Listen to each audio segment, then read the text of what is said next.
Chers amis, bonjour, Paris-Louis. Nous sommes le vendredi 24 mars 2023. Il est 9 heures. Quelques news de l'Arménie, de l'Artsakh et de la diaspora arménienne.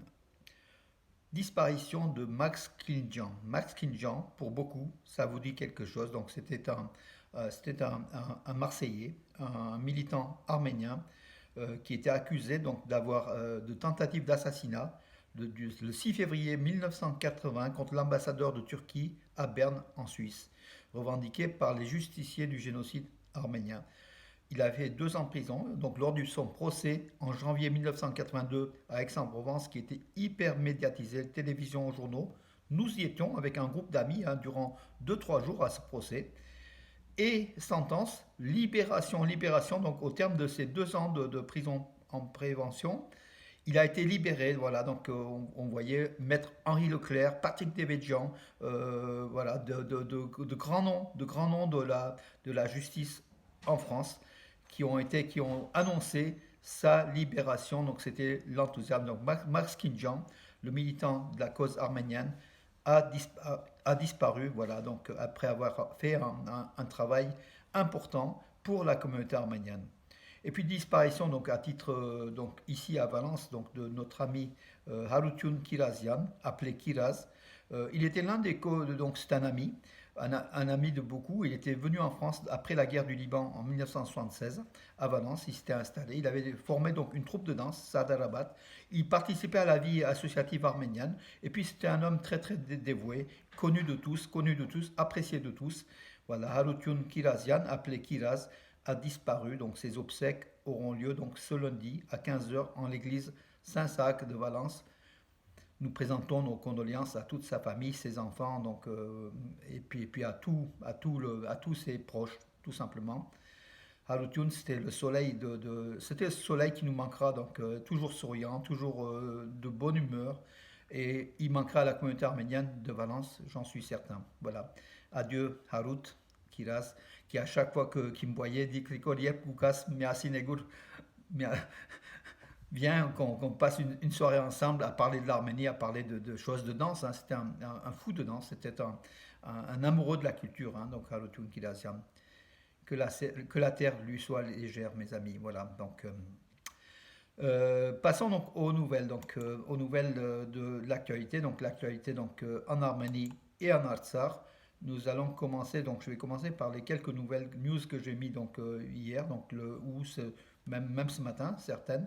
Donc, 69 membres du Congrès américain de la Chambre des représentants des États-Unis appellent à arrêter l'aide militaire à l'Azerbaïdjan. Donc l'Azerbaïdjan qui a accusé donc 69 membres du Congrès, c'est pas peu. Voilà, donc il demande donc avec Joe Biden d'accorder moins de crédits à l'Azerbaïdjan et d'accorder 150 millions de dollars à l'Arménie et à l'Artsakh. Voilà, donc en Arménie, donc pardon, aux États-Unis, ce courant pro-arménien commence à prendre de l'importance avec Menendez, le sénateur Menendez, et puis d'autres, hein, Frank Pallone, qui est le rapporteur, hein, Frank Pallone, euh, Lanka qui est derrière l'Armenian National Committee of America, donc le HITAD, hein, la cause arménienne, l'équivalent en France, bon, à moindre degré donc du CCAF, qui essaye à chaque fois donc de relancer pour la cause arménienne tous les élus, tous les sénateurs, les membres du Congrès,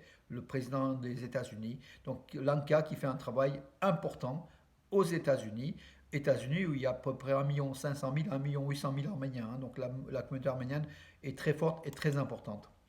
Voilà mes amis. Donc alors je vais vous demander juste une seconde. Je vais me remettre sur ma page. Oui, pour vous signaler, donc hier soir, donc aussi, troisième débat de l'Arménie occidentale, les législatives, avec beaucoup de membres, hein, des dizaines et des dizaines de membres qui ont débattu en arménien. Et vous pouvez voir sur Armenian, Western Armenia, non, pardon, westernarmenia.com. Voilà le contenu du débat qui a duré plus de 2 heures. Hein, donc voilà, il est disponible sur le site. La violation du régime du cessez-le-feu en Artsakh a été enregistrée dans la région de Chouchi, selon le ministère russe de la défense. Voilà, les Russes commencent maintenant à faire des rapports réels, précis, et parlent de violation du cessez-le-feu. Donc hier, il y a une violation du cessez-le-feu vers Chouchi, mais qui n'a pas causé qui n'a pas, fort heureusement, il n'y a pas de victimes. Voilà. Maria Zakharova, donc la porte-parole du ministère russe des Affaires étrangères, la diplomatie russe, a évoqué le cas des deux soldats russes qui ont été blessés par des tirs azéris alors qu'ils recherchaient un soldat arménien qui livrait de la nourriture sur une base frontalière dans la région de Syunik. Voilà, donc ils ont été blessés par des tirs azéris. Elle a évoqué, donc voilà, donc la Russie, Moscou, quand même, commence à parler maintenant des faits qui se passent réellement et qui ne passent pas comme d'habitude. Les communiqués étaient pour dire que tout va bien, tout va bien, pour essayer de mettre en valeur la présence des forces russes de paix en Alsace, ce qui est réel, hein, donc c'est une présence qui n'est pas remise en cause, surtout pas par les Arméniens. Voilà, donc maintenant Moscou commence à parler, à évoquer des cas de violation du cessez-le-feu. La nourriture et les fournitures essentielles en Artsakh, après plus de 100 jours de blocus, sont presque au bord de l'épuisement, selon le ministre de l'État de l'Artsakh, Gurken Nersisyan. Il a effectué donc en direct sur les chaînes de télévision arméniennes lors d'un débat le point, la situation, la situation catastrophique donc aujourd'hui en Artsakh, où les 120 000 Arméniens sont prisonniers, sont pris en otage par le blocus du corridor de la Chine imposé par l'Azerbaïdjan. Et malgré toutes les menaces, l'Azerbaïdjan ne lève pas, Aliyev ne lève pas le blocus. La dernière menace, c'était Anthony Blinken, le chef de la diplomatie américaine, le secrétaire d'État américain, qui a appelé donc une nouvelle fois Aliyev à lever le blocus sans conséquence. Il a quand même affirmé que cette semaine, donc Blinken a affirmé que cette semaine, on aura du nouveau, donc peut-être une levée du blocus, mais c'est toujours pas le cas. Donc voilà. Les Américains sont présents, bien sûr, au Sud-Caucase. Ils renforcent un petit peu leur diplomatie au Sud-Caucase, au détriment des Russes. Les Russes qui veulent aussi voir maintenant, donc les ministres tant Pachinian qu'Aliev à Moscou, ou alors les ministres des Affaires étrangères. Donc Moscou reprend un peu du poil de la bête, comme on dit vulgairement, mais qui ne veut pas lâcher le Sud-Caucase, alors que les Américains se font de plus en plus insistants. Voilà, donc en fait, c'est une pomme de discorde entre Moscou et Washington, hein, le Sud-Caucase, et c'est celui qui fera le plus fort, qui gagnera donc cet espace qui est plutôt donc, en faveur de la Russie jusqu'à présent, mais peut-être la bascule peut se faire progressivement. Mais attention, quand la bascule se fait, la Russie, si elle n'est pas contente, elle peut faire beaucoup de choses dans le Sud-Caucase. Elle a des leviers d'action qui sont terribles et qui peuvent être terribles pour l'Arménie et pour l'Artsakh, également pour l'Azerbaïdjan. Mais avec l'Azerbaïdjan, Moscou a un contrat, donc ne serait-ce que le contrat gazier entre Poutine et Aliyev. Il y a beaucoup d'intérêts communs. Voilà, donc attention à l'Arménie et à l'Artsakh. L'ours dort que d'un œil. Et il peut faire très très mal au cas où il est vexé. Et voilà, donc Erevan doit avoir un équilibre entre Washington et Moscou, un juste équilibre entre Bruxelles, Moscou et Washington, et Paris bien sûr. Si l'équilibre est rompu, l'Arménie peut avoir des conséquences néfastes de la part de l'allié du Nord, l'allié qui n'est plus, on l'a vu, qui est un allié très discret et qui n'agit pratiquement pas en Arménie. Hein. Depuis 2 ans que l'Arménie réclame l'arrivée des troupes russes de l'OTC, c'est pratiquement les troupes russes, hein, avec le Kazakhstan, la Biélorussie, quelques pays.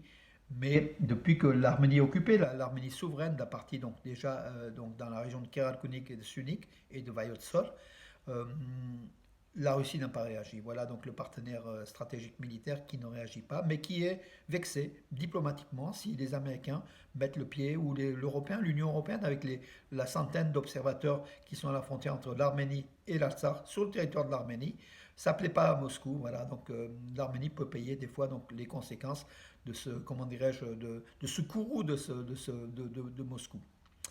Soyons vigilants. Voilà mes amis, écoutez, j'en ai terminé. Je vais aussi l'Iran, oui, qui à chaque fois, donc la diplomatie iranienne réaffirme l'opposition de Téhéran à la présence des forces externes au Sud-Caucase. Et quand il parle de forces externes, c'est des forces plutôt a priori israéliennes ou américaines au Sud-Caucase face à sa frontière, mais du côté de l'Azerbaïdjan. Hein. Donc voilà, l'Iran qui peut se mettre avec l'Arménie en cas de conflit. En cas de conflit, l'Iran peut aussi attaquer, tout simplement, pour défendre ses intérêts. Ses intérêts aujourd'hui vont avec les intérêts de l'Arménie. Voilà.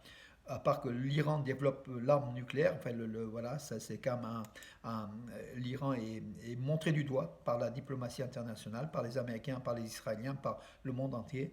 C'est aussi un poids à porter donc pour l'Iran, voilà. Et puis par contre pour l'Arménie, a-t-on le choix, voilà tout simplement. Voilà mes amis, j'en ai fait le tour. Oui, on attendra donc le match, mes amis. Donc demain, la Turquie va arriver aujourd'hui en Arménie. La sélection nationale de Turquie arrive aujourd'hui en Arménie. L'Arménie qui va affronter demain à 18 heures au stade Handra Bedagan d'Erevan, le stade républicain, Vasken Sarkisian, qui affronte la Turquie pour un match important, un match de qualification pour l'Euro 2024 de football. L'Arménie n'est pas favori du match, mais bon, on peut espérer encore une fois un miracle, le miracle arménien qui se produit de temps en temps, mais pas toujours. On espère que demain, face à la Turquie, c'est plus qu'une question de football, ça dépasse le champ du football, hein. La diplomatie du football, on l'a vu en 2008-2009, ça n'a pas bien abouti. Aujourd'hui, c'est sans la diplomatie, oui, c'est le rapprochement entre l'Arménie et la Turquie. Et ce match où il n'y a qu'une quarantaine de membres de l'équipe turque, en fait de la délégation. Il y a une quarantaine de places qui a été accordée donc à la fédération turque. Euh, le match se joue à guichet fermé, voilà, donc les 20 000 places ou des 18 000 et quelques. Voilà mes amis, nous suivrons donc demain à 18 heures sur des chaînes. Je vous indiquerai peut-être où suivre le match en direct mes amis. Sur ce, à demain et bonne journée.